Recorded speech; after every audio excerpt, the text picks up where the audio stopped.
Y con el tiempo pasado,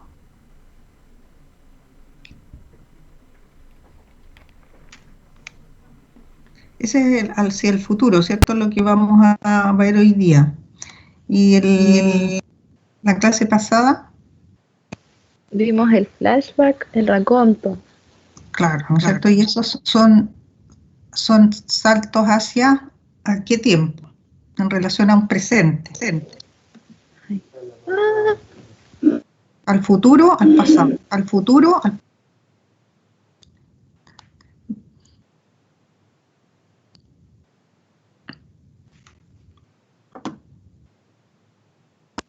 hacia el pasado. hacia el pasado, ¿cierto? Entonces siempre tenemos que tener como referente el presente, ¿ya? Para saber si es un salto temporal hacia el pasado, ¿ya? O hacia el presente, lo que se llama, si es al pasado, lo que se llama analepsis, hacia el pasado, ¿ya? Y Y los prolepsis, saltos, y los saltos temporales hacia el futuro son lo que se llama la prolepsis, ¿ya? Y en general se habla también de estos cambios temporales como anacronías, ¿no? Y el que vamos a ver hoy día entonces es la prolepsis, son la prolepsis, ¿cierto? O saltos temporales hacia el futuro, ¿no? Y encontramos entonces en la prolepsis dos formas. Uno que es el flash forward, que es el, la, la contraparte del flashback, pero hacia el futuro, ¿no? Si el flashback es un salto temporal al pasado breve, ¿cierto? Por eso lo de flash, ¿no? Un flash, algo, una imagen, ¿no? Breve que viene al presente. ¿Ya? En el caso del flash forward son estas imágenes, ¿ya? Breves también, pero hacia el futuro, ¿ya? Y en el caso de la premonición, ¿no?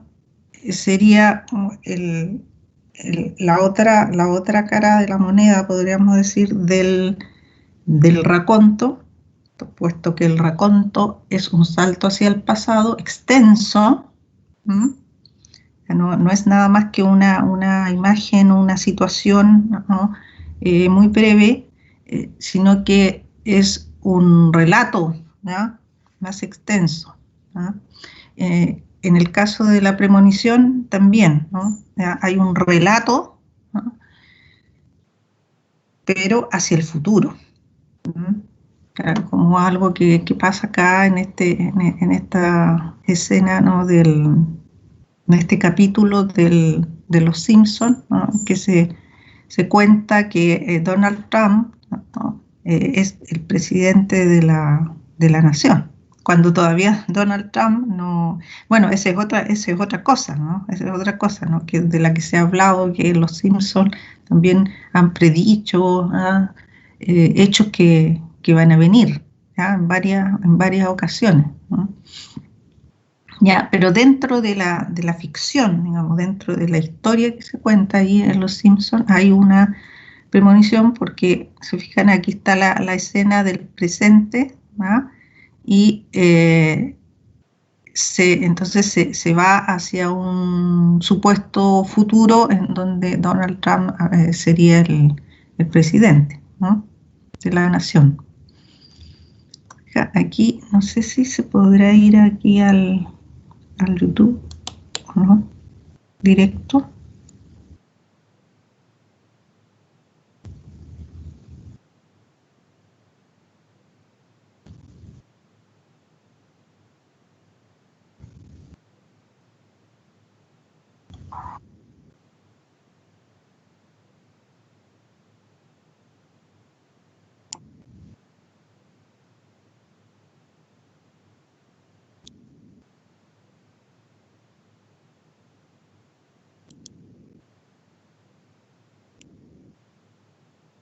¿Ven y escuchan la video? No se ve, profesora. ¿Se ve?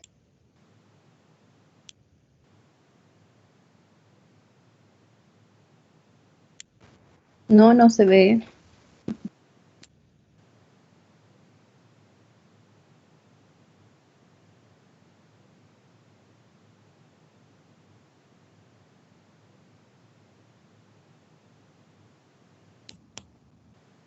¿Se ve? ¿No? No, se sigue proyectando el PPT. Ya.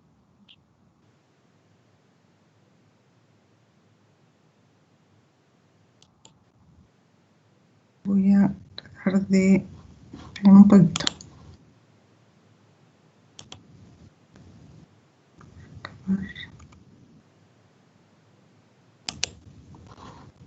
Ujú.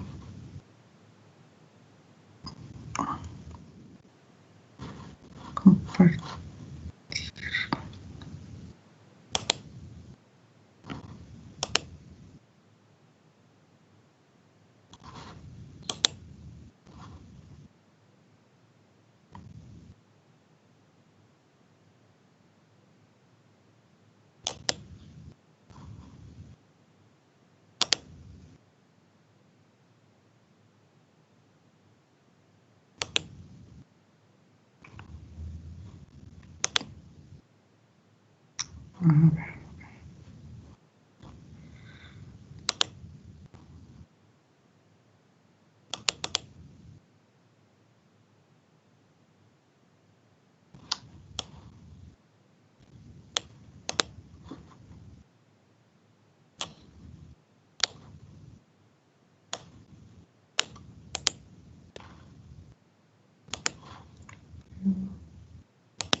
Ya, ya, ¿y ahí? Se ve, pero no se escucha.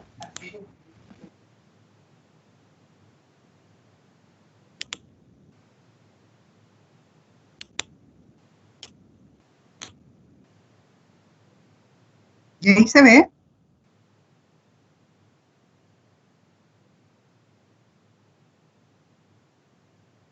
No se escucha.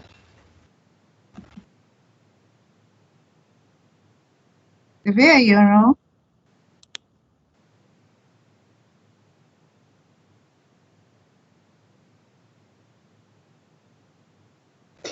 Sí se ve, pero no se escucha. ¿Ah? ¿No?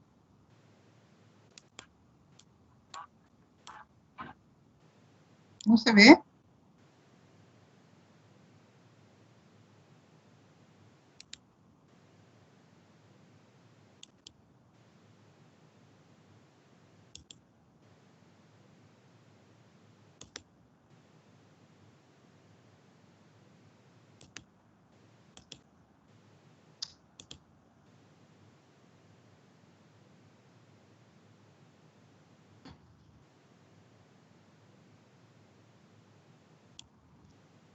Ya, no importa ya. Si no se ve, entonces vamos a volver al PPT y después ustedes con el link lo pueden mirar, ¿ya?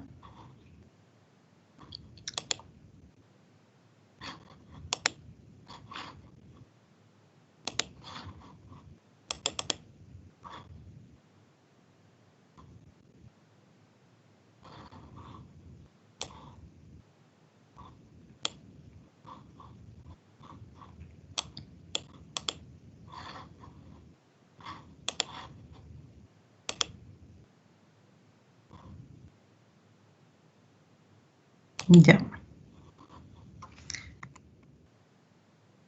Bien, entonces tenemos esas dos formas de saltos temporales hacia el futuro, que son las prolepsis, ¿cierto? En el flash forward y en la premonición. Aquí hay una cita de un texto que dice, están viendo en la presentación, ¿no? Sí, profesora. Ya.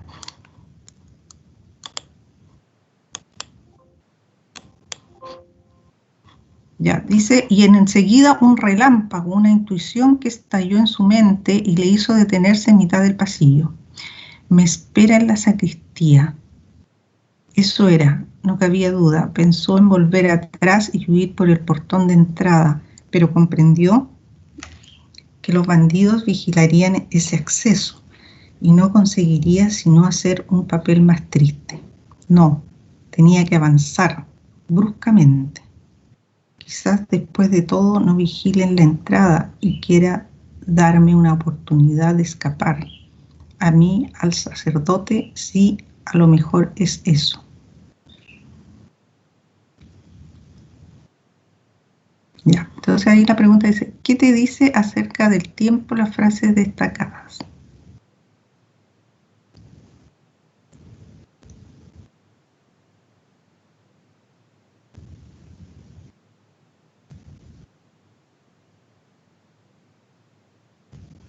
¿Hay algún cambio temporal ahí? Va al futuro porque dice me espera o quizás pues. Va hacia el futuro, ¿cierto? Claro, miren, aquí hay un narrador que está contando una historia en tercera persona, ¿cierto? Dice una intuición que estalló en su mente, ¿ya? Está hablando de un personaje, ¿cierto? Y le hizo detenerse en mitad del pasillo. ¿Ya? Y ahí nos da la impresión, además, ¿no es cierto?, de que estuviéramos accediendo a la hora ahora al pensamiento del personaje, ¿no? Pero está hablando el narrador, ¿no? Entonces, además tenemos un estilo ahí indirecto libre, ¿no? ¿Se fijan? Está hablando el narrador en tercera persona, ¿ya? Pero en esta frase, ¿ya? Entra ahí el personaje y me espera en las sacristías, hay un salto hacia el futuro, claro, ¿no es cierto? Es como el pensamiento del personaje. Luego eso era, no cabía duda, pensó en volver, ya está hablando el narrador en tercera persona, atrás y huir por el portón de entrada, pero comprendió que los bandidos vigilarían ese acceso y no conseguiría sino hacer un papel más triste. Ahora sigue hablando de narrador, tenía que avanzar bruscamente. Quizá después de todo no vigile la entrada, quiera dar, y aquí da paso al personaje, ¿cierto? ¿Ya? Como que se adelanta, ¿no? Esta es la idea. Pareciera que se adelanta al hecho, de su presente, ¿no? Está pensando en lo que puede venir más adelante, ¿ya? Entonces, ¿qué tipo de prolepsis tenemos aquí? ¿Sería un flash forward o una premonición en relación a las características que señalaba anteriormente?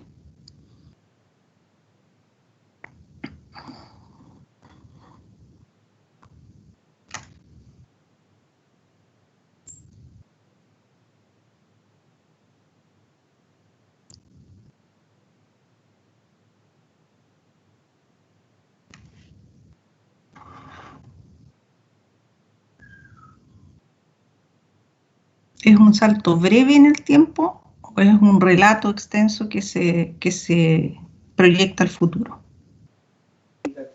Es breve.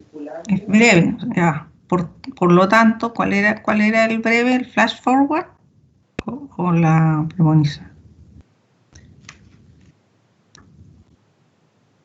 Recuerden que el concepto flash forward, ¿no? Piensen siempre en el flash como el flash de la fotografía, ¿ah? Un flash que es una luz, ¿cierto? Que se enciende y se apaga rápidamente, ¿no? Eso les da la idea de algo breve, ¿no? Tanto del flashback que va al pasado, ¿no? Como el flash forward que va al futuro. ¿Fija? Entonces aquí tenemos esto, ¿no? Un flash forward, ¿no? Dentro de la narración, ¿no? Que del narrador, ¿no? En tercera persona, aparecen estos flash forward, estos breves saltos hacia el futuro, ¿no? En que el personaje, ¿no? Pareciera que se estuviera adelantando a lo que le está pasando en ese momento y piensa en lo que viene, ¿no? ¿Cierto? Ahí tenemos entonces un flash forward.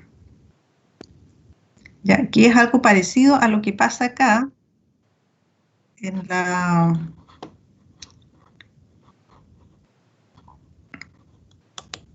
el anterior, en lo que le iba a mostrar ahí del video. Aquí, en esta escena, ustedes la pueden buscar, ¿no? En esta escena, fija, ellos están ahí en una pelea, ¿ya? Este es de la película del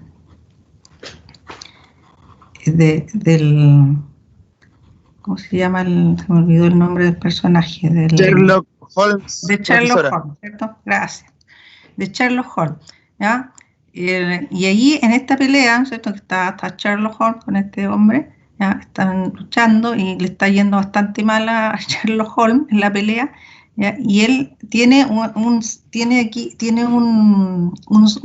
flash forward en ese momento, ¿ya? Un salto temporal hacia el futuro en su mente, ¿no? En su mente él piensa qué es lo que podría hacerle para poder salir adelante en la pelea, ¿ya? Y se imagina entonces lo que podría hacer en la pelea, ¿ya? Todo lo que le podría hacer a este hombre, ¿no? Se imagina algunas técnicas de lucha y luego que pasa esa escena, él las lleva a cabo, ya ahí en la realidad de la historia, digamos, ¿no? Ese es el flash forward que ocurre ahí en ese momento. ¿Ya? Bien, entonces aquí yo les dejo un ejercicio, una tarea de ejercicio. Las tareas, ahí yo les aclaro que las tareas son sin nota y no son obligatorias. O sea, la idea de la tarea es que ustedes puedan ejercitar, ¿no? Es para ustedes y que la socialicemos en clase además, ¿ya? Porque como una tarea que se hace igual en clases presenciales, ¿no? Que uno les da tarea y después la clase la socializa, ¿ya? No hay una evaluación individual de cada una de las tareas, ¿no? Porque si no, no da para hacer todo eso, ¿ya? Entonces ustedes la hacen en la medida que ustedes puedan y quieran, ¿ya? Como para ejercitar los contenidos que vamos viendo, ¿ya? Y aquí entonces yo les pongo estas dos lecturas que pueden hacer como ejercicio. Uno es qué técnica temporal se usa en el cuento Amores de Perros, que es un cuento de la antología que ustedes ya tienen en la plataforma hace tiempo. ¿Han leído algún cuento o alguien tal vez ha leído más? ¿Ya? Vimos un cuento de estos, ¿recuerdan? El de Caperucita, ¿ya? Y entonces ahora miren lean el Amor es Perro y fíjense nada más que en este aspecto, ¿no? En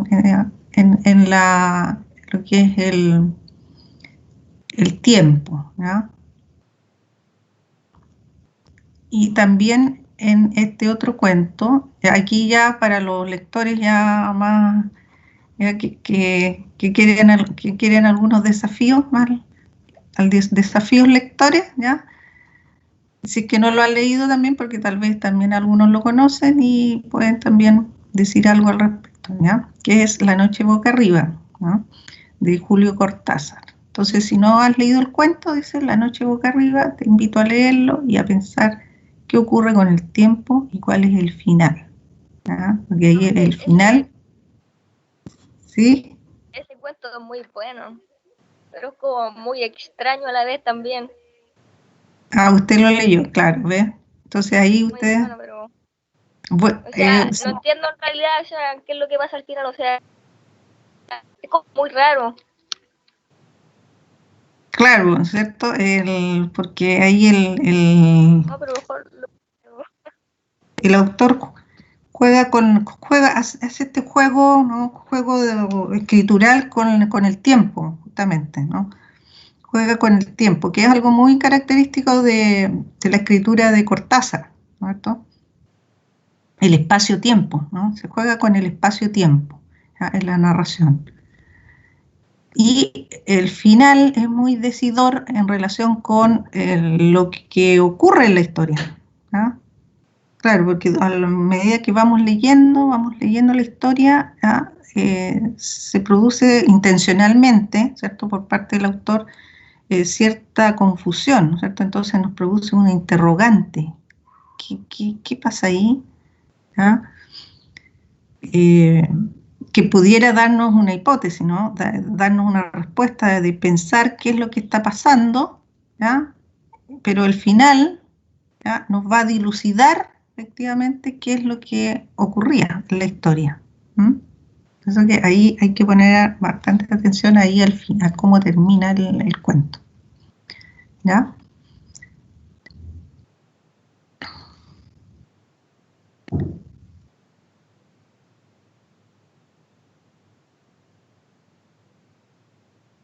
Ya. Bien, entonces eso es con respecto al tiempo. Ah, no, nos quedan algunos dos diapositivas.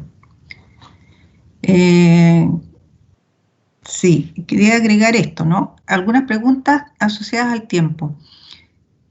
Son preguntas que nosotros podemos hacernos cuando analizamos un cuento, una narración, ¿ya? Una novela, ¿ya? Y que también podemos hacer que los estudiantes las hagan, ¿no? Nuestros alumnos, ¿no? Hacer que pongan atención al tiempo, ¿no es cierto?, a través de algunas preguntas como estas, ¿ya? ¿En cuánto tiempo? Y que además hace referencia a distintos aspectos del tiempo, ¿ya? ¿En cuánto tiempo transcurre la historia narrada? ¿Ya? Y eso tiene que ver con el tiempo de la historia, ¿no? Recuerden que hablábamos hay un tiempo de la historia y el tiempo del relato, ¿no? ¿En cuánto tiempo transcurre la historia narrada? ¿Se explicita cuánto tiempo dura la historia? ¿Ah? O puede inferirse tal vez de algunos indicios, ¿ah? Dura una hora, porque una historia, ¿ah? Puede, no en el tiempo que nos demoramos en leerla, sino que cuánto la historia, ¿no es cierto?, en cuanto a acontecimiento, dura. Puede transcurrir en una hora, en un día, en un año, en 100 años, ¿se fijan? 100 años de soledad, ¿no? 100 años, ¿no?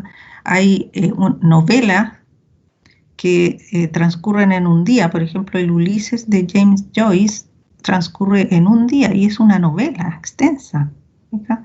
Entonces, la extensión de un texto no depende del tiempo que abarque la historia, ¿sí? Porque podemos encontrar entonces novelas que abarcan un tiempo muy breve y que son extensas, y al revés, ¿no?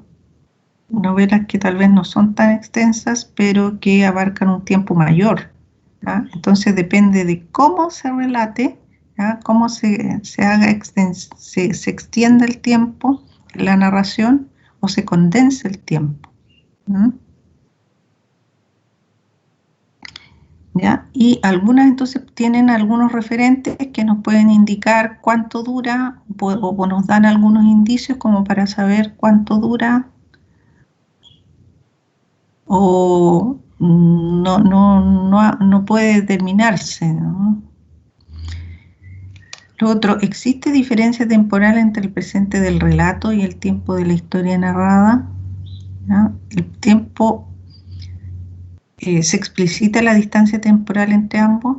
Como les decía, ¿no? Siempre tenemos que tomar como referente el presente, el momento en que el narrador, el presente, el momento en que el narrador está hablando, ¿no? Ese es el presente de la enunciación.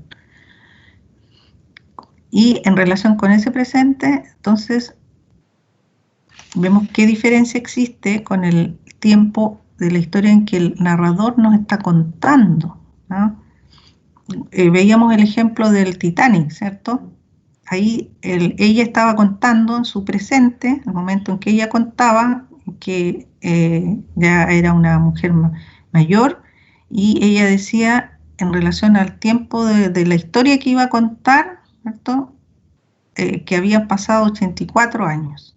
¿Fija? Entonces, ese era el tiempo, ¿no?, de distancia entre el presente en que ella contaba y la historia que contaba, ¿no? Entonces también podemos reparar en eso, ¿no? ¿Qué diferencia temporal existe entre ese presente en que se cuenta, en que el narrador cuenta, y el tiempo que pasó? En algunos casos está explícito, como en ese, ¿no? Está explícito, se dice cuánto tiempo, sabemos cuánto tiempo hay de distancia, ¿no?, entre ese presente y la historia. En otros casos no, ¿no? Solo sabemos que cuenta en pasado, ¿no? ¿Por qué? Porque hay narraciones que están en tercera persona, los narradores omniscientes, ¿cierto?, que no son unos personajes de la historia, ¿no? Por lo tanto, no podemos establecer una relación definida de cuánto tiempo existe. Simplemente el narrador omnisciente cuenta en pasado, ¿cierto?, lo que le pasó a un personaje, ¿no? Luego dice, ¿en qué tiempo histórico ocurre la historia? ¿Ah? Ese es otro aspecto del tiempo. ¿Se fijan? El tiempo histórico, ¿no? ¿Cuándo ocurrió en términos temporales históricos, ¿no? La historia ocurre en el 1900, por ejemplo. La historia ocurre en los años 80, ¿no? Como la serie esa que da de televisión, los 80, ¿cierto? Que no fue producida en los 80, ¿no? Pero hablaba de un tiempo de la historia que ocurría, ¿cierto?, en ese tiempo histórico, ¿ja? Entonces ese es el tiempo histórico. ¿Qué cambios de tiempo se producen en el relato? Ahí está lo que veíamos con los saltos temporales, con las anacronías, ¿cierto? Las analepsis y las prolepsis, ¿no? Cambio hacia atrás, o hacia adelante. Entonces son preguntas en relación con el tiempo.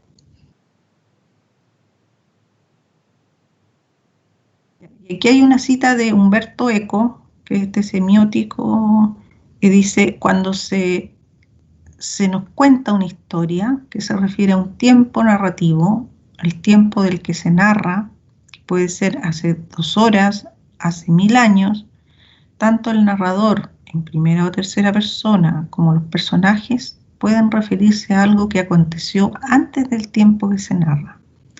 Pueden aludir a algo que en el tiempo de la narración puede suceder aún y que es anticipado, ¿cierto? O sea, hacia adelante. Las prolepsis de las que hablamos. Como dice Genet, la analepsis parece reparar un olvido del narrador, ¿no? El volver hacia atrás, ¿cierto? Esta idea de parecer reparar el olvido porque cuenta algo que es pasado. Y la prolepsis es una manifestación, dice Genet, de impaciencia narrativa, ¿no? Es como adelantarse, ¿no?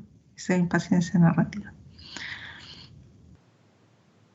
Bien, entonces ahí sí terminamos con lo de la narración, lo del tiempo de la narración, ¿no?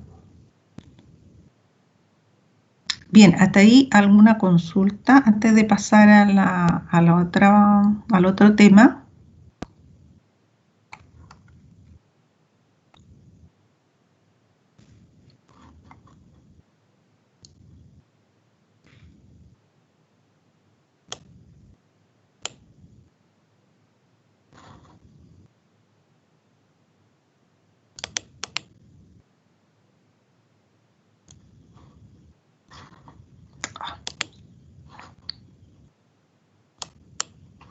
equivoqué.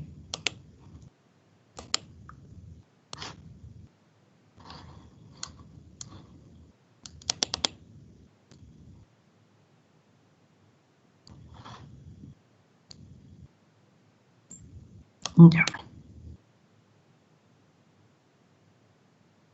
Ahí estamos con la...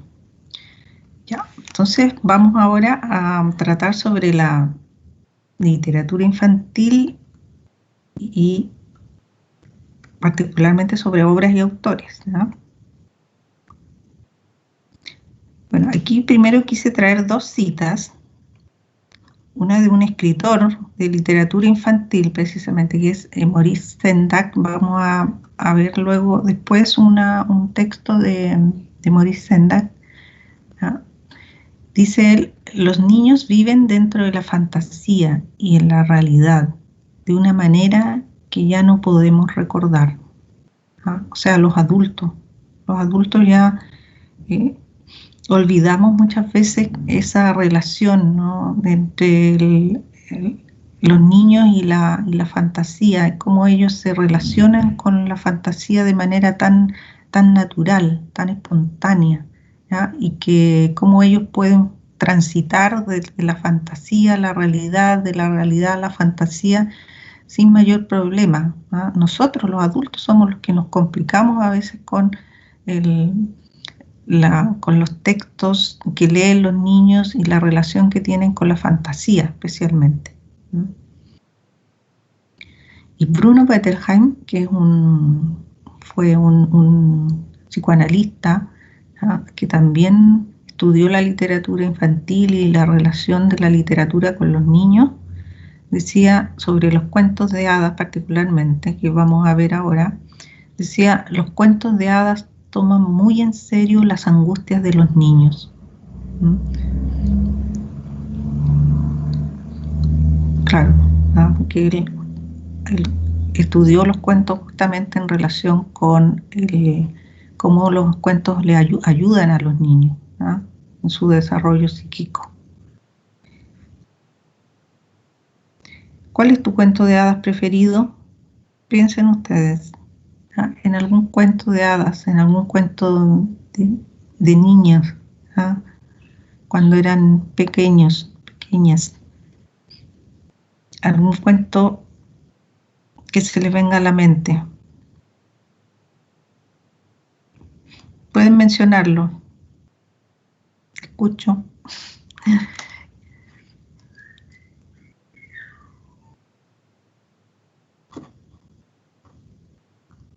Algunos títulos, ¿ah? ¿Qué cuento se le viene a la cabeza de los cuentos de hadas de niñez?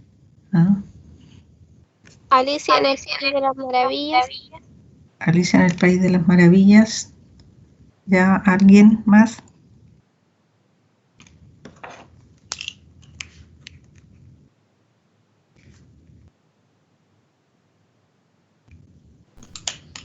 Peter Pan. Peter Pan.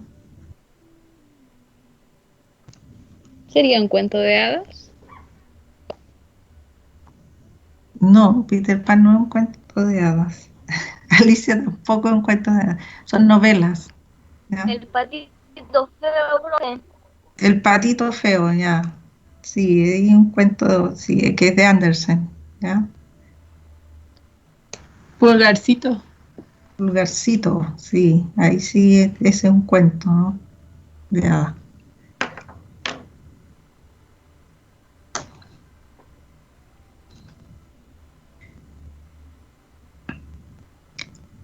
Bien. Bueno, todos los niños van teniendo sus cuentos, ¿ah?, en sus momentos. Tal vez después nos vamos olvidando. Y también, lamentablemente, se ha ido perdiendo también esa costumbre que existía de contarles o leerles cuentos a los niños antes de dormir, en algún momento en la noche, ¿cierto?, junto a la cama, que era una práctica muy bonita y muy fructífera también, ¿ah?, para los niños pero creo que se ha ido perdiendo eso, ¿no?, de contar y leer cuentos a los niños.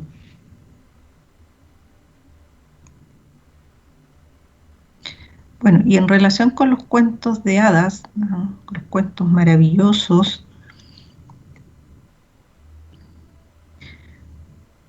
y de Bettelheim, que les mencionaba anteriormente, ¿cierto? Este estudioso, bueno, hay varios aportes, ¿no? Varios aportes de los cuentos de hadas al desarrollo de la niñez.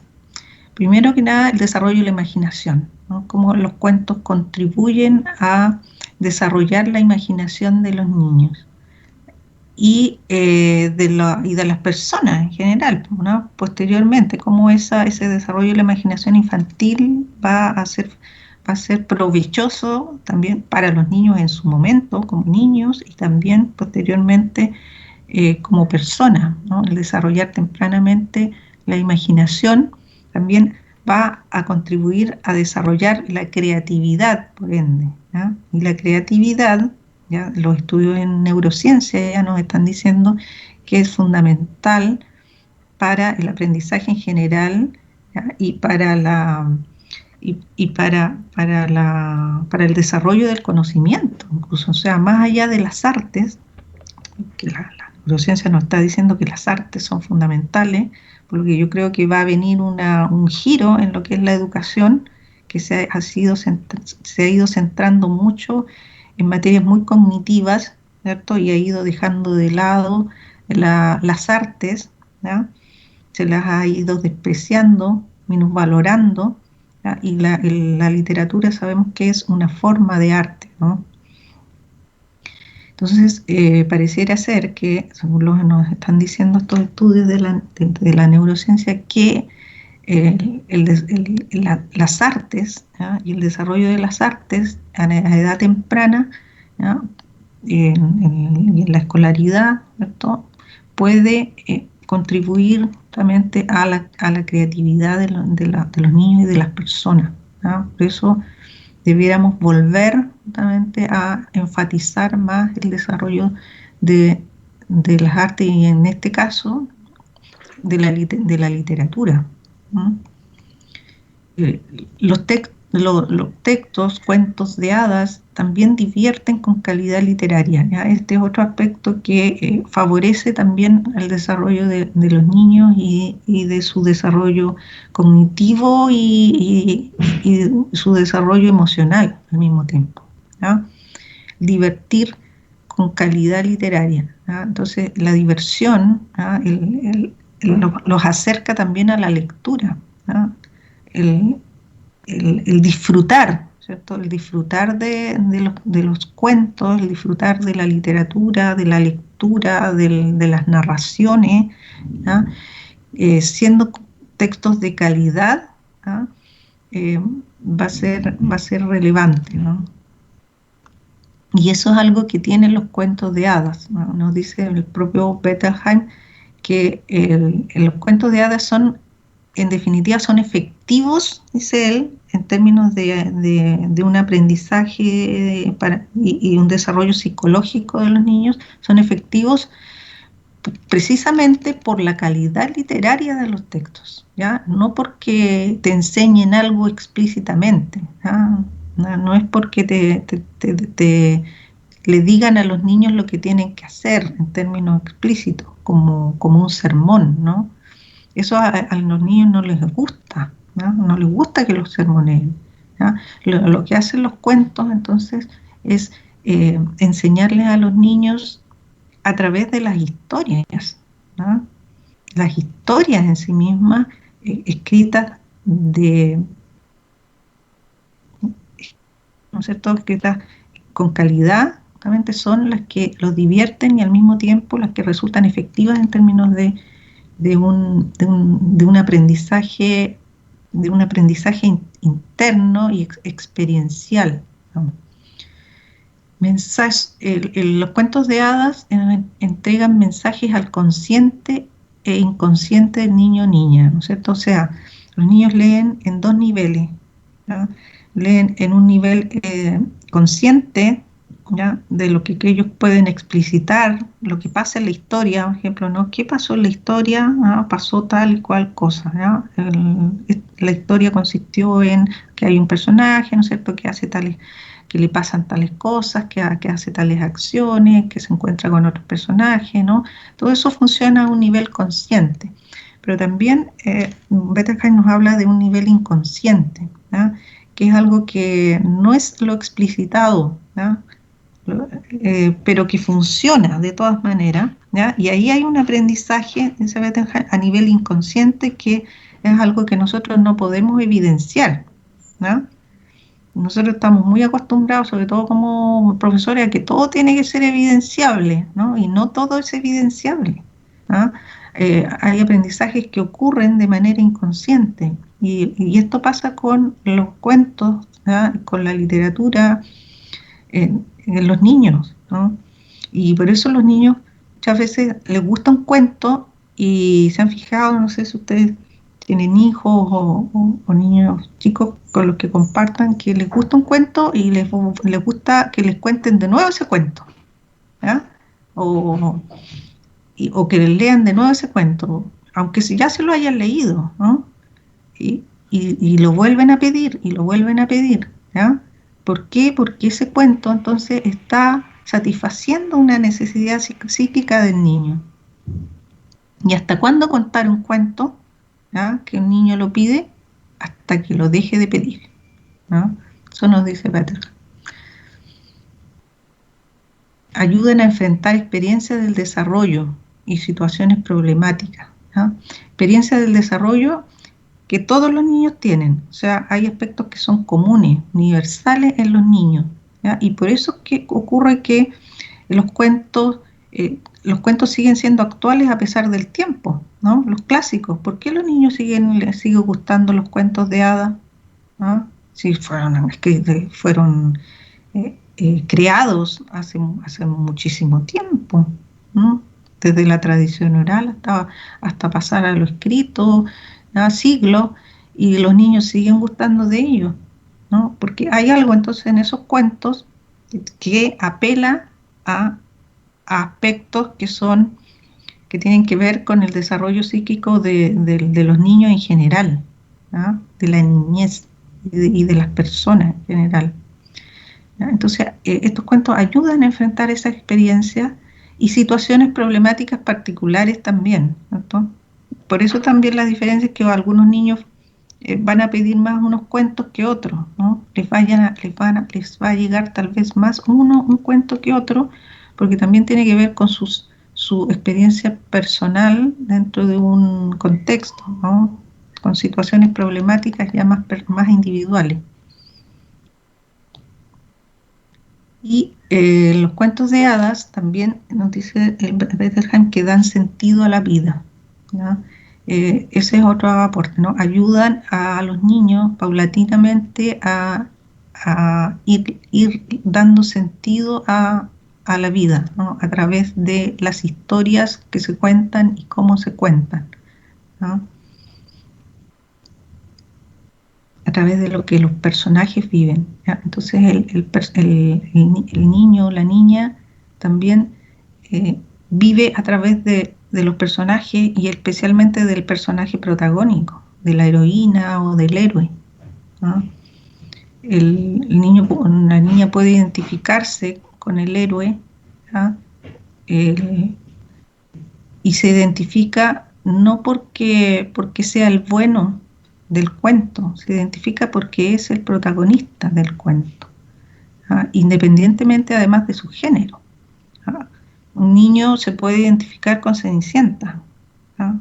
Aunque no sea de su mismo género, ¿no? Un niño, una niña se van a identificar igual con el personaje.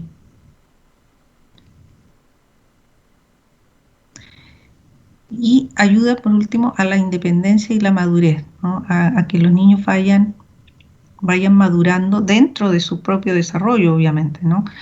Y adquirir cierta independencia también dentro de su propio desarrollo. No es que se vayan a vivir solos los niños, pueden leer los cuentos de hadas, ¿no? La independencia dentro de los límites, ¿no es cierto?, de su propio desarrollo como niño, ¿no? Puesto que también los personajes, ¿no?, van buscando en los cuentos de hadas van buscando y encontrando una cierta independencia, ¿no?, en todo el transcurso de la historia.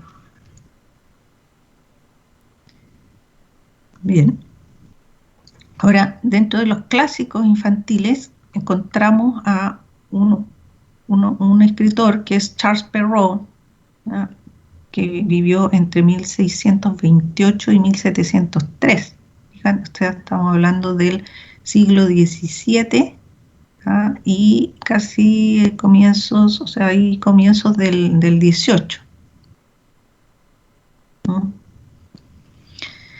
Y este escritor, Charles Perrault, es uno de los escritores que ha tenido mayor fama en cuanto a los cuentos de hadas, ¿no?, los cuentos que nos han llegado hoy en día a nosotros. Las versiones de ellos corresponden mayoritariamente a Charles Perrault, ¿ya?, y a otro escritor que vamos a mencionar más adelante, que es que son los hermanos Grimm, ¿ya? Charles Perrault, o sea, en los cuentos, estos cuentos clásicos bien conocidos, ¿cierto?, que se han llevado a la pantalla también varios de ellos por Disney, ¿ya?, son de Charles Perrault en las versiones escritas, ¿ya?, puesto que esos cuentos provenían de la tradición oral, ¿no?, o sea, no son originales de Perrault, ¿no? Estos cuentos clásicos, ¿no?, que conocemos no son inventados, creados originalmente por Perrault, ¿no?, sino que él recopila, ¿ya?, estos cuentos que estaban allí, que circulaban en la tradición oral en Francia, ¿no? Charles Perrault pertenecía a la corte, ¿no?, también escribía para el rey, ¿no?, participaba en estas tertulias literarias que se hacían en la corte de Luis XIV.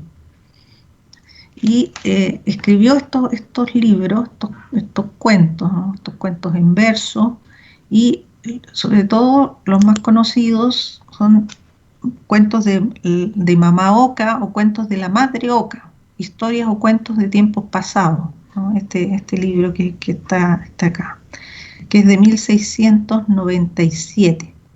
¿Ya? Este libro es un clásico, es clave, ¿cierto?, conocerlo. Son 8 cuentos, ¿ya?, 8 cuentos que han trascendido en la historia de la literatura y que siguen llegando hasta hoy, ¿no?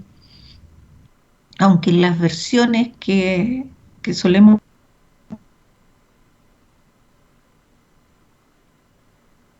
de estos cuentos suelen primar las de Disney, ¿no?, a través de las películas, hoy en día más que a través de los cuentos, porque como decía, se ha ido un poco perdiendo esta costumbre de leer y de contar los cuentos.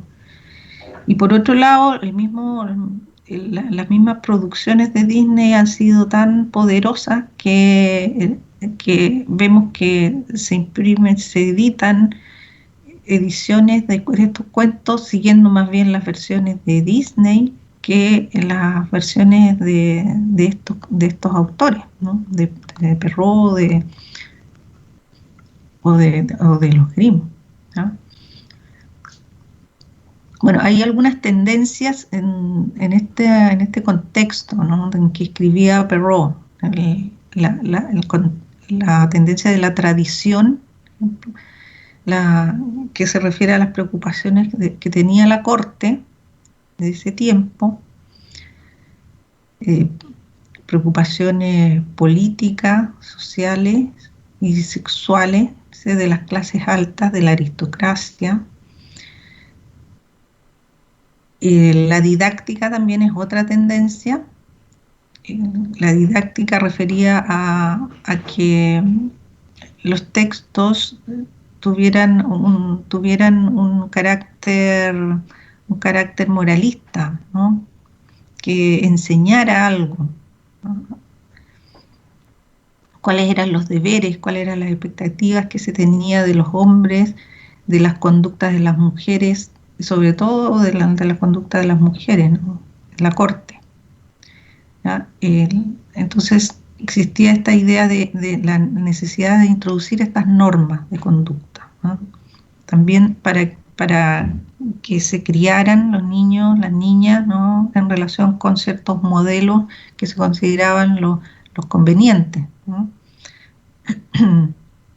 Y otra tendencia es la narrativa, ¿ya? Que hubiera una forma estructurada del cuento, ¿no? Que el cuento tuviera una determinada estructura, ¿no? Que es lo que vemos que pasa con los cuentos, estos cuentos populares, ¿ya?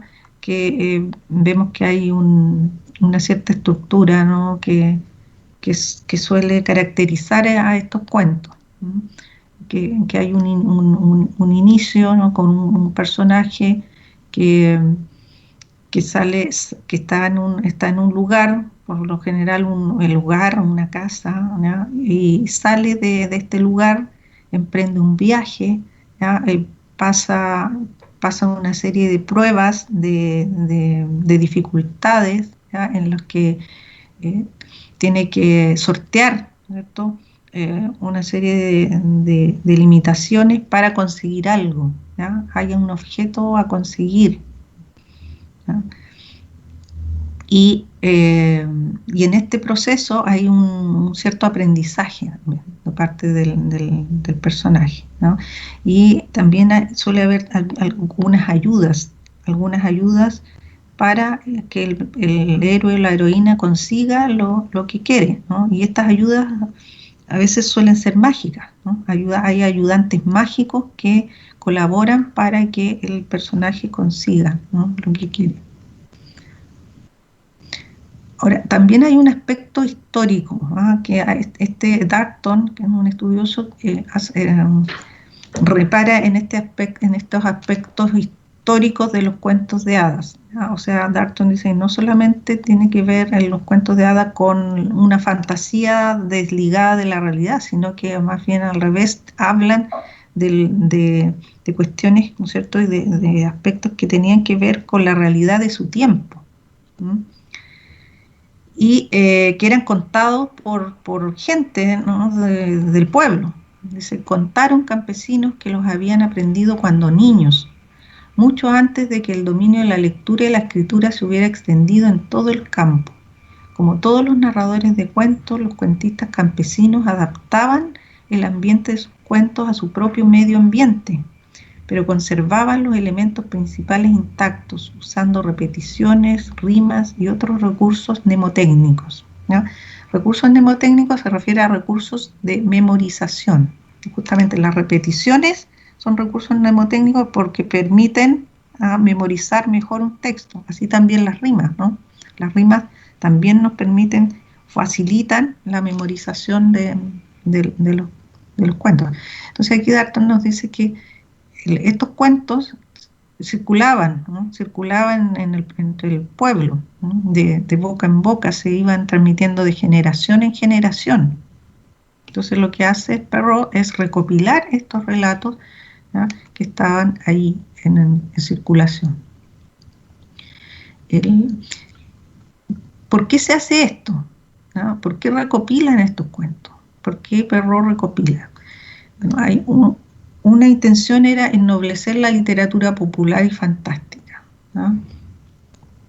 Ennoblecer. ¿Por qué ennoblecer? Porque como eran cuentos que se contaban en el pueblo, entre gente pobre, ¿no?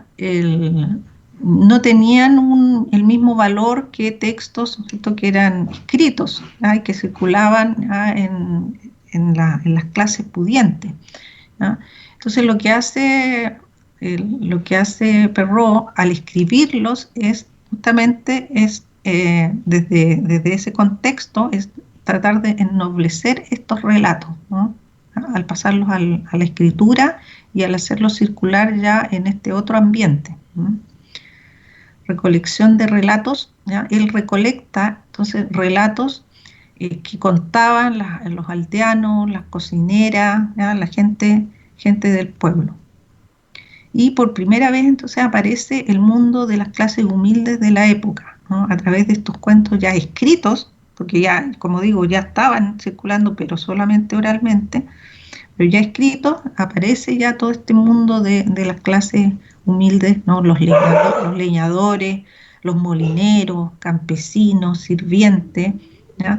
Que, que también entran en relación con otros personajes, ¿cierto? Vemos también en los cuentos de hadas los príncipes, las princesas, los reyes, ¿no?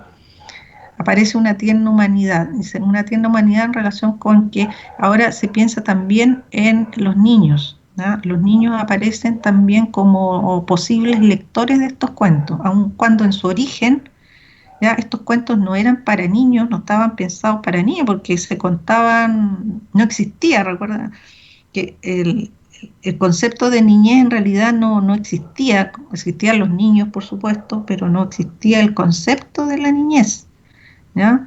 Recién en este siglo empieza a aparecer la idea, ¿ah? La idea de niñez, ¿ah? En el siglo XVIII. Y por tanto, los niños como posibles destinatarios de textos, de historias pensadas para ellos, ¿ya? Pero en su origen no era así, ¿ya?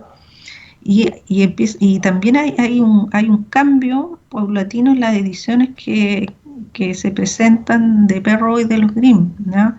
Ellos también van pensando a medida que se van escribiendo estos textos en que los niños podrían ser posibles destinatarios de estos textos. Aunque se da esto con mayor claridad, creo yo, en el caso de los Grimm, ¿ya? El mismo título del libro vamos a ver que lo indica. La Bella Durmiente del Bosque es uno de los cuentos de Charles Perrault, ¿ah? Que toma de la tradición oral. Y aquí yo extraje un fragmento, ¿ya? Del cuento La Bella Durmiente del Bosque. Dice, entre tanto, las hadas comenzaron a conceder sus dones a la princesita, ¿ya? Aquí nos está hablando de un momento, de una escena del cuento, ¿cierto? Cuando llegan las hadas, ha nacido esta niña, ¿ya? Y las hadas son invitadas también, ¿ya? Dice, la primera le otorgó el don de ser la persona más bella del mundo, la siguiente el de tener el alma de un ángel, la tercera el de poseer una gracia admirable en todo lo que hiciera, la cuarta el de bailar a las 1000 maravillas, la quinta de cantar como un ruiseñor y la sexta de tocar toda clase de instrumentos musicales a la perfección. Llegado el turno de la vieja hada, ésta dijo, meneando la cabeza, más por despecho que por vejez, que la princesa se pincharía la mano con un huso, lo que le causaría la muerte. ¿Ah? Entonces, este hechizo es el que va a hacer que la Bella Durmiente, esto le pase lo que le pasa. ¿Mm? ¿Recuerdan? Bueno, y esta es en la versión de Perrault, pero también tenemos la versión de los Grimm. ¿Mm? Clásicos infantiles siguiendo con los cuentos de hadas, están los hermanos Grimm, les hablaba también, que son otros recopiladores de cuentos de hadas de la tradición oral, y ellos corresponden ya al romanticismo europeo, o sea, casi 100 años después encontramos a los Grimm, ha pasado bastante tiempo entre Perrault y los Grimm, ¿no? Y en esta época, el romanticismo europeo, es una época en que se buscan las raíces de los cuentos populares, ¿no? Es una especie de reacción al momento anterior, muy racionalista, ¿no? Y el romanticismo quiere volver un poco atrás, en el sentido, ¿no?, de recuperar estas raíces de lo popular, ¿no?, y de la fantasía. aparece un deseo de buscar la propia inspiración y mirar el pasado, ¿ah? Porque el romanticismo le da bastante importancia a la subjetividad del ser humano, a la emocionalidad, y por eso entonces esto de ir a las raíces de lo popular, ¿ah? Donde que ellos ven más cercana justamente a estos aspectos más afectivos, emocionales del ser humano y a la idea también de lo nacional, de lo propio, ¿ah? También está como una búsqueda dentro del romanticismo, buscar la propia inspiración y mirar al pasado, ¿eh? Entonces, al mirar al pasado, se encuentran con este acervo cultural y acervo, ¿ah? De historias. La infancia para el romanticismo representaba la emoción en su estado puro. Entonces aquí también se liga con la infancia, ¿no? Esta idea de ir hacia el origen, ¿ya? Tiene entonces el carácter de ir hacia el origen en términos de la tradición, ¿ya? De la tradición oral, por una parte, y también hacia el origen en el sentido del desarrollo de la persona, al origen, a la infancia. Entonces se aunan aquí estos dos aspectos, ¿ya? De ahí entonces que los Grimm, ¿no? Como buenos románticos en el sentido de la escuela romántica, ¿ya? Se interesen, ¿ya? Nuevamente, así como lo hizo 100 años atrás Perrault, por los relatos populares. Y ellos entonces publican este libro, que se fijan que tiene varias ediciones, desde 1812, ¿ah? Como primera edición, hasta 1857, ¿ah? Como última edición en que ellos van haciendo cambios, ¿ah? A estos textos, y en estos cambios que van haciendo van pensando más en el destinatario infantil, ¿ah? Y por eso le ponen como título Cuentos de niños y del hogar, ya pensando ya directamente como a los niños como destinatarios, como lectores de estos relatos. Bueno, hay tres miradas sobre los hermanos Grimm, ¿no? Que no tienen su diferencia, ¿no? Por eso se habla de tres miradas, ¿no? Tienen diferencias entre sí. Una de ellas, de Ana Garralón, ella dice que los Grimm recogieron los cuentos tal como fueron escuchados al principio y transcribieron respetando la esencia para no variarlo, ¿ya? Y en esto coincide bastante con Bettelheim, ¿no? Bettelheim también piensa que los Grimm fueron más fieles a los originales que Perrault, ¿ya? Dice que Perrault hizo más cambios, ¿ya? Adaptó más los textos de la tradición, ¿ya? Que los hermanos Grimm, ¿no? Y cada uno desde su perspectiva histórica, de su situación histórica, cultural, ¿no? Todas las personas vivimos en un contexto y también de alguna manera ese contexto nos influye, ¿cierto? La manera en cómo miramos el mundo, ¿no? Cómo concebimos también la infancia, todo eso. Entonces, de alguna manera eso también incidía en los cambios que ellos hacían en los textos, ¿no? Las adaptaciones. En el caso de Garralón, entonces ella dice que los Grimm eran bastante fieles a los textos de la tradición oral y procuraban escribirlos sin didactismo, dice ella, ¿no? Sin didactismo, con un lenguaje sencillo y directo, ¿no? Evitaron, dice, los sentimentalismos y moralismo. Dice, en estos cuentos se encierra todo lo que existe en el mundo, en ellos aparecen reyes, príncipes, fieles sirvientes y honrados artesanos, pescadores, molineros, carboneros y pastores, todos tan próximos a la naturaleza. Es una cita de la autora. Sin embargo, ahí tenemos otras miradas también, como Manuel Peña, que es un estudioso de la literatura chileno, dice, recorrieron Alemania a pie, ¿ya? Él tiene esta visión romántica de los Grimm, ¿no? de que ellos fueron recopilando los cuentos de esta manera, ¿no? Fueron recorriendo Alemania y en este recorrido fueron conversando con los campesinos, ¿ya? Con la gente del pueblo, y así fueron transcribiendo sus cuentos.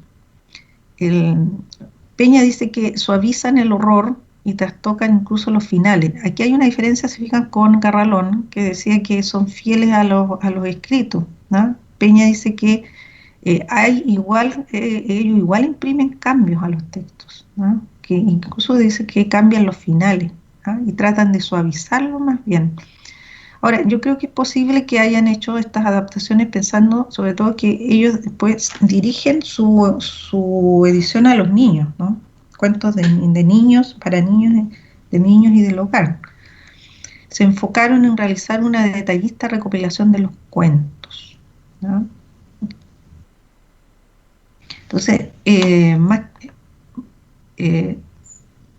quisieron entonces ellos recopilarlos, ¿ya? De una manera detallada, ¿ya? Pero al mismo tiempo con algunas adaptaciones. Y tuvieron su forma de trabajo, ¿no? Su método de ir transcribiendo estos cuentos. Sin embargo, todavía no pasamos. O sea, los cuentos encierran todo lo que puede existir en la vida: maldad, envidia, crueldad, perdón y belleza. Y esto coincide un poco con Garralón, ¿no? Que hay bastantes aspectos que tienen que ver con la vida, ¿no? Están lo bueno y lo malo, podríamos decir, ¿ya? Lo feo y lo bello, ¿ya? Dentro de los cuentos de hadas.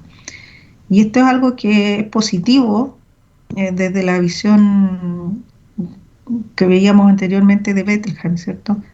En cómo contribuye en los cuentos, porque tienen esta integralidad, podríamos decir. Se inspiraron en el pasado medieval, y el propósito fue salvar los grandes testimonios populares de Alemania, ¿no? Esta idea romántica, ¿no? De rescatar las raíces.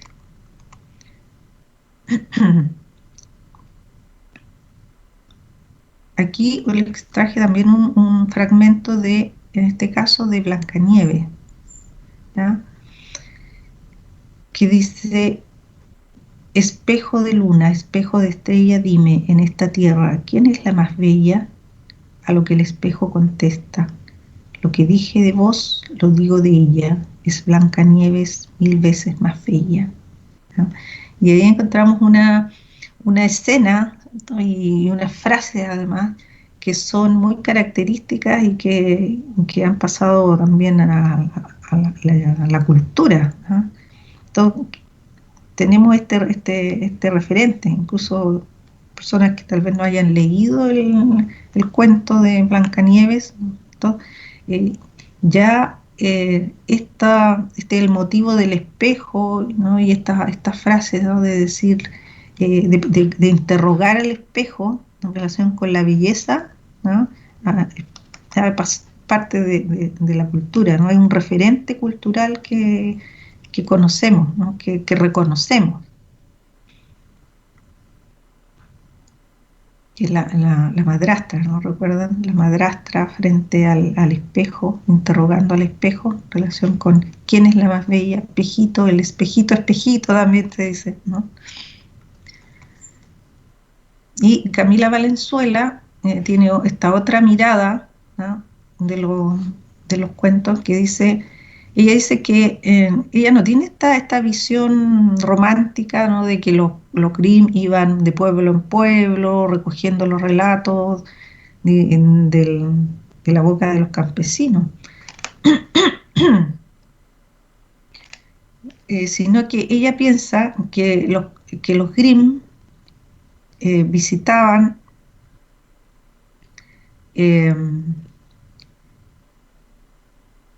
dice, no recopilaron los cuentos visitando a campesinos.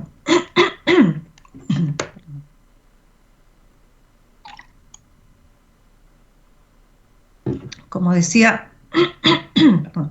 anteriormente, ¿no?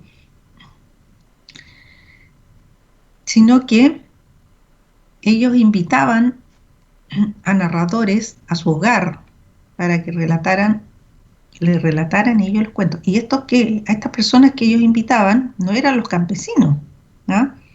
Sino que eran mujeres que eran de la burguesía, de la aristocracia, a las que a ellas les habían contado, ¿no?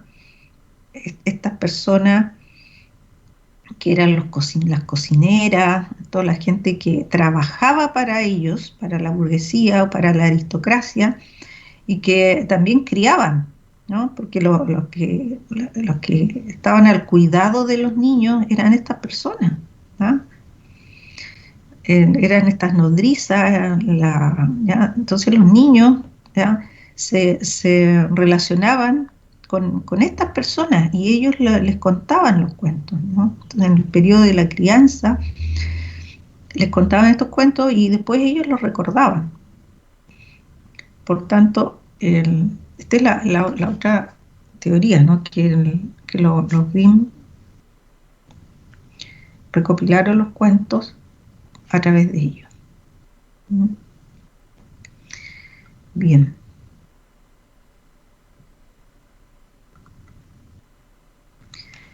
Bueno, por la hora, vamos a quedar acá. A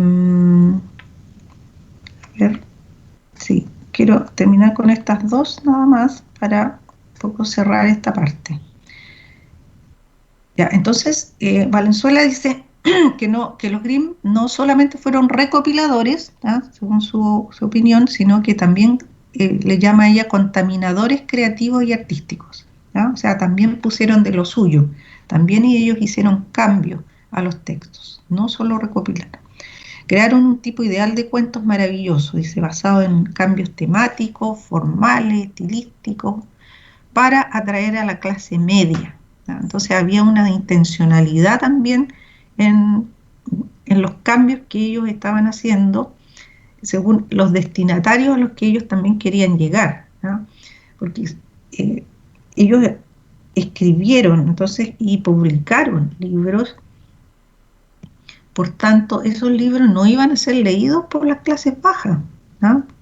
Porque muchos de la clase baja no sabían leer y no tenían acceso a los libros. Entonces, ¿quiénes iban a leer esto? ¿No? Personas de la burguesía, de la aristocracia. Hicieron cambios mayores, dice, al editar los cuentos, ¿no? O sea, a diferencia de los otros que pensaban que más bien habían hecho cambios menores, ¿ya? Valenzuela habla de que cree ella, ¿no? Desde su perspectiva, que más bien hicieron cambios mayores, eliminaron elementos sexuales y eróticos, ¿no? Pensando en que eran textos para niños, y determinaron modelos de conducta para hombres y mujeres, ¿no? Ahora yo creo que no se eliminan del todo los elementos sexuales y eróticos, si bien no explícitos, ¿ya? Pero están funcionando también de una manera subyacente. Y aquí tenemos 4 cuentos: Caperucita Roja, Cenicienta, La Bella Durmiente y Pulgarcito. Y esos cuentos son en común, o sea, tenemos versiones de los Grimm y versiones de Perrault en cada uno de ellos. O sea, hay una versión de Caperucita de Perrault y una versión de Caperucita de los Grimm. Y así de cada uno de estos cuentos hay 2 versiones. O sea, en realidad hay muchas más, ¿ya? Pero las versiones más antiguas que han trascendido más son justamente las de estos escritores, ¿ya? De Perrault y de los Grimm. Hay una autora que dice que de Cenicienta habrían, según lo que ella ha indagado, alrededor de 300 versiones. La Bella Durmiente también y Pulgarcito, ¿no? Entonces la idea es que nosotros, como ustedes como futuros profesores que van a enseñar a leer, que van a enseñar literatura infantil, conozcan estas versiones, ¿no? Que conozcan por lo menos estas dos versiones más famosas, que son las de los Grimm y de Perrault, porque pasa a veces que solamente conocemos una de las versiones, o conocemos más bien la versión de Disney, que se ajusta o que sigue más una de las dos versiones, ¿no? La de los Perrault en algún caso, o la de los Grimm en otro caso, ¿ya? Pero desconocemos a veces la otra versión, Perrault. Un estudiante en otro año de esta misma asignatura, a propósito de esto, nos contaba algo, una anécdota que le había pasado en la práctica. Decía que su profesora de práctica le había dado una tarea a los niños y les dijo: lean el cuento de Cenicienta, ¿ya? Solamente eso. Los niños buscaron el cuento de Cenicienta en internet, seguramente, ¿cierto? Y llegaron a la clase siguiente con la lectura. Entonces empezaron a hablar del cuento y unos niños decían unas cosas y otros decían otras, ¿ah? Bueno, en Cenicienta pasaba esto, y otros niños decían: no, pero es que pasa esto. Y la profesora, el problema mayor no fue ese, digamos, que podría no haber sido problema, dependiendo cómo se hubiera tratado. Es que la profesora no tenía idea que existían dos versiones. ¿Quizá? Entonces fue un problema ahí, ¿ah? Para la profesora, para todos, ¿ah? En la clase, por este desconocimiento, justamente, ¿no? De los cuentos. ¿Fija? Entonces, bueno, ya hay también una importancia de conocerlo ya en términos de lo que podemos también enfrentar en términos pedagógicos en una clase, si desconocemos lo que pasa, ¿no? Con estos cuentos. Bien. Esto lo había puesto ya anteriormente. Ya, como un ejercicio de lectura, yo les puse hace ya tiempo ya en la página estos cuentos, que seguramente ustedes ya los han ido leyendo, algunos, ¿cierto? La Caperucita Roja, La Bella Durmiente y La Cenicienta. Cada uno en versiones de Perrault y de los Grimm. ¿Ya? Aun cuando ustedes ya seguramente han leído alguna de estas versiones, es bueno que las relean, o si no las han leído, que las lean, conociendo las dos versiones, ¿no? Entonces, la idea es que determinen similitudes y diferencias de los cuentos leídos. De Caperucita Roja, La Bella Durmiente y La Cenicienta. ¿Ya? Esos tres cuentos. Me parece que los tres están en la página que yo les puse. Voy a revisar de todas maneras a ver si están los tres, ¿no?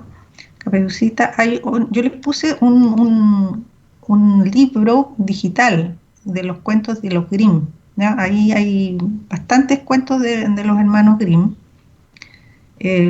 Si es que no todos los del cuentos para niños y del hogar, y las versiones de Perrault por otra parte, ¿ya? Entonces lean las dos versiones para que las comparen, ¿ya? De estos tres cuentos hay como les digo, hay otros más, bueno, cada uno tiene bastantes más, pero estos tres cuentos que son más conocidos, que circulan más, que se les suelen contar a los niños, ¿ya? Entonces la idea es que podamos conocer las dos versiones, la de Perrault y la de los Grimm, ¿ya? Y que ustedes las comparen, ¿no? ¿Qué similitudes tienen? Las más relevantes, ¿no? ¿Qué similitudes, qué diferencias también ustedes ven en estos cuentos. ¿Ya? Y aquí les puse una lectura complementaria que les puede ayudar también, que tiene que ver con algunas ideas que yo les hablaba ahora de Bettelheim, ¿no? De este libro, Psicoanálisis de los cuentos de hadas. ¿Ya? No les voy a dar la lectura del libro porque es muy larga, ¿ya? Muy extensa, el libro Psicoanálisis de los cuentos de hadas, pero para que ustedes vean que existe este libro y que si alguien quiere ahondar en las ideas que plantea, él hace análisis de los cuentos ahí y en relación con el desarrollo psíquico de los niños, ¿ya? Pero lo que les doy aquí como vínculo es a una entrevista a Bruno Bettelheim, ¿ya? En que le preguntan, le hacen una serie de preguntas justamente en relación con sus planteamientos sobre cómo los cuentos de hadas ayudan a los niños, ¿ya? Entonces ahí es más, van a encontrar ideas más sintéticas por ser una entrevista, ¿no?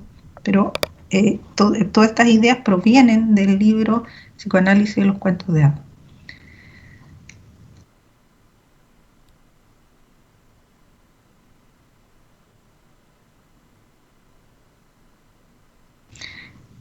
Bien, entonces eso como insisto que es un ejercicio de lectura, no es necesario que me lo envíen ya mañana, sino que en clases lo podemos socializar algunas ideas en relación con eso, ¿ya? Pero eso es un adendo nomás. Ya. Ahí me salí. Ya.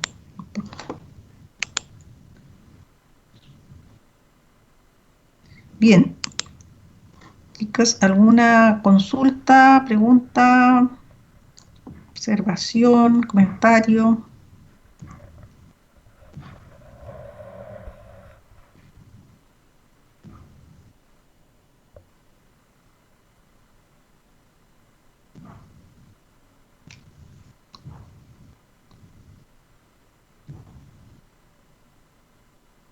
Profesora, ¿el PPT lo va a subir? Sí. No tengo eco. Me escucho.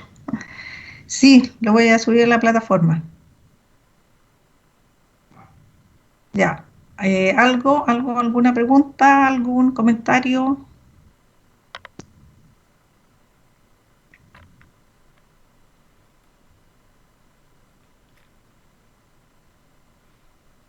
¿Nada?